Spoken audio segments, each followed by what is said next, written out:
ಸ್ನೇಹಿತರೆ, ನ್ಯೂಸ್ 12ಗೆ ಸ್ವಾಗತ. ಈ ಫೋಟೋದಲ್ಲಿ ಕಾಣ್ತಿರುವ ಇವರಿಬ್ಬರನ್ನು ನೋಡಿದ್ರೆ ನಿಮಗೆ ಏನನ್ಸುತ್ತೆ?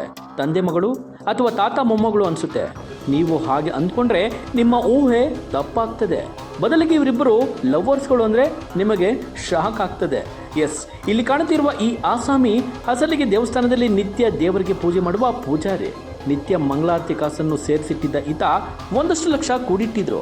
ಆದರೆ ಇಲ್ಲಿ ಕಾಣುತ್ತಿರುವ ಈ ಸುಂದರಿ ಈ ತಾತನನ್ನು ಅದ್ಯಾಗೋ ಬಲೆಗೆ ಬಿಡಿಸ್ಕೊಂಡು ಮಂಗಳಾರತಿಯ ಕಾಸನ್ನೆಲ್ಲ ಲಪ್ಟಾಯಿಸಿದ್ದಾಳೆ. ಅದು ಹೇಗೆ ಅಂತೀರಾ? ಪ್ರೀತಿ, ಪ್ರೇಮ, ಪ್ರಣಯದ ಹೆಸರಲ್ಲಿ ಮೋಸ ಮಾಡಿದ್ದಾಳೆ.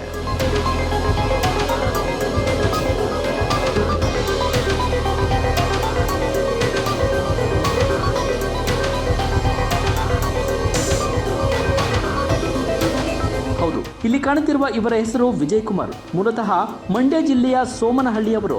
ವೃತ್ತಿಯಲ್ಲಿ ಪೂಜಾರಪ್ಪ. ನಿತ್ಯ ಪೂಜೆ ಪುರಸ್ಕಾರ ಅಂತ ಮಾಡಿಕೊಂಡು ಇದ್ದಿದ್ರೆ ಇವತ್ತು ಈತನಿಗೆ ಈ ಸ್ಥಿತಿ ಬರ್ತಿರಲಿಲ್ಲ. ಕೆಲ ದಿನಗಳ ಹಿಂದೆ ಫೇಸ್ಬುಕ್ನಲ್ಲಿ ಸಿರೀಸ್ ಶೇಷ ಸರಿತಾ ಎಂಬ ಹೆಸರಿನ ಫೇಸ್ಬುಕ್ನಲ್ಲಿ ಪರಿಚಯ ಆಗಿದ್ದಾಳೆ ಈಕೆ. ಪರಿಚಯ ಸ್ನೇಹಕ್ಕೆ ತಿರುಗಿದೆ, ಸ್ನೇಹ ಪ್ರೇಮಕ್ಕೆ ತಿರುಗಿದೆ. ಈ ಮಿಂಚುಳ್ಳಿ ಚಿಲುವೆ ವಯಸ್ಸಾದ ಪೂಜಾರಪ್ಪನನ್ನು ತನ್ನ ಮಾತಿನಿಂದಲೇ ಮರುಳು ಮಾಡಿ ಬುಟ್ಟಿಗೆ ಹಾಕ್ಕೊಂಡಿದ್ದಾಳೆ. ತಾನು ಒಬ್ಬಂಟಿ ಹುಡುಗಿ, ನಿಮ್ಮ ಜೊತೆ ಬಂದು ಇದ್ಬಿಡ್ತೀನಿ ಎಂದು ಹಾಸ್ಯ ತೋರಿಸಿದ್ದಾಳೆ. ಅದೇನೋ ಗಾದೆ ಹೇಳ್ತಾರಲ್ಲ, ಹುಣಸೆ ಮರ ಮುಪ್ಪಾದ್ರೂ ಹುಳಿ ಮುಪ್ಪಲ್ಲ ಎಂಬ ಗಾದೆಯಂತೆ ವಯಸ್ಸಾದ ಪೂಜಾರಪ್ಪನಿಗೆ ಚಪಲ ಅಂತೂ ಕಡಿಮೆ ಆಗಿರಲಿಲ್ಲ. ಈ ಚೆಲುವೆ ಆಸೆ ಹುಟ್ಟಿಸುತ್ತಿದ್ದಂತೆ ಫೋನ್ನಲ್ಲಿ ಮಾತುಕತೆ ಜೋರಾಗಿದೆ. ನಂತರ ವಾಟ್ಸಪ್ನಲ್ಲಿ ಚಾಟಿಂಗ್ ಮುಂದುವರೆದಿದೆ. ಮೊದಲೇ ಕಿಲಾಡಿಯಾಗಿದ್ದ ಸರಿತಾ ಮಾತಲ್ಲೇ ತಾತನಿಗೆ ಮಂಚಿತ ಆಸೆ ತೋರಿಸಿದ್ದಾಳೆ. ಕಾಸು ಪೀಕಲು ಶುರು ಮಾಡಿದ್ದಾಳೆ.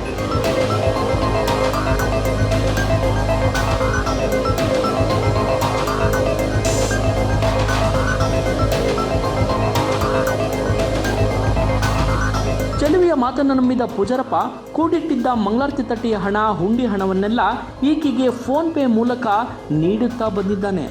ಈತನ ವೀಕ್ನೆಸ್ ಅನ್ನು ಅರಿತುಕೊಂಡ ಚೆಲುವೆ ಸದಾ ಆ ಕಷ್ಟ ಈ ಕಷ್ಟ ಅಂತ ಹೇಳಿಕೊಂಡು ಫೋನ್ ಪೇ ಮಾಡಿಸಿಕೊಳ್ತಿದ್ಲು. ಒಟ್ಟು ಈ ಪೂಜಾರಪ್ಪನ ಬಳಿ ಪೀಕಿದ ಹಣ ಬರೋಬ್ಬರಿ 1,36,648 ರೂಪಾಯಿ. ಹಣವನ್ನೆಲ್ಲ ಕಳೆದುಕೊಳ್ಳುತ್ತಾ ಬರ್ತಿದ್ದಂತೆ ಪೂಜಾರಪ್ಪ ಎಲ್ಲೋ ಯಾಮಾರ್ತಿದ್ದೇನೆ ಅಂತ ಆತನಿಗೆ ಅರಿವು ಬಂದಿದೆ. ಫೋನ್ ಮಾಡಿದರೆ ಈಕೆ ಕೈಗೆ ಸಿಗ್ತಿರಲಿಲ್ಲ. ಬ್ಲಾಕ್ ಲಿಸ್ಟ್ಗೆ ಹಾಕಿ ಎಲ್ಲಿಗೆ ಪರಾರಿ ಆದ್ಲು ಅಂತಲೂ ಗೊತ್ತಿಲ್ಲ. ಆಗ ಪೂಜಾರಪ್ಪನಿಗೆ ಗೊತ್ತಾಗಿದೆ, ನಾನು ನಿಜಕ್ಕೂ ಮೋಸ ಹೋಗ್ತಿದ್ದೀನಿ ಅಂತ. ಕೂಡಲೇ ಪೊಲೀಸ್ ಠಾಣೆಗೆ ಬಂದು, ಸರ್, ನನಗೆ ನಂಬಿಸಿ ಹೀಗೊಬ್ಳು ಹುಡುಗಿ ಮೋಸ ಮಾಡಿ ಹಣನೂ ತೆಗೆದುಕೊಂಡು ಪರಾರಿ ಆಗಿದ್ದಾಳೆ ಸರ್, ನನಗೆ ದುಡ್ಡು ಕೊಡಿಸಿ ಅಥವಾ ಅವಳು ನನ್ನೊಂದಿಗೆ ಬಂದು ಇರಲು ಹೇಳಿ ಎಂದು ಪೊಲೀಸರ ಮೊರೆ ಹೋಗಿದ್ದಾರೆ ಪೂಜಾರಪ್ಪ. ಆಕೆ ಮಾತ್ರ ನಾಟ್ ರೀಚಬಲ್. ಇಂತಹ ಪ್ರಕರಣಗಳಿಗೆ ಏನು ಹೇಳುವುದು ನೀವೇ ಹೇಳಿ. ಇನ್ನಾದರೂ ಎಚ್ಚೆತ್ತುಕೊಳ್ಳಿ. ಇಂತಹ ಹೆಣ್ಣು ಮಕ್ಕಳ ಮಾತಿಗೆ ಮರಳಾಗಬೇಡಿ. ಏನಂತೀರಿ? ನಿಮ್ಮ ಅಭಿಪ್ರಾಯವನ್ನು ಕಾಮೆಂಟ್ ಮೂಲಕ ತಿಳಿಸಿ. ಧನ್ಯವಾದಗಳು.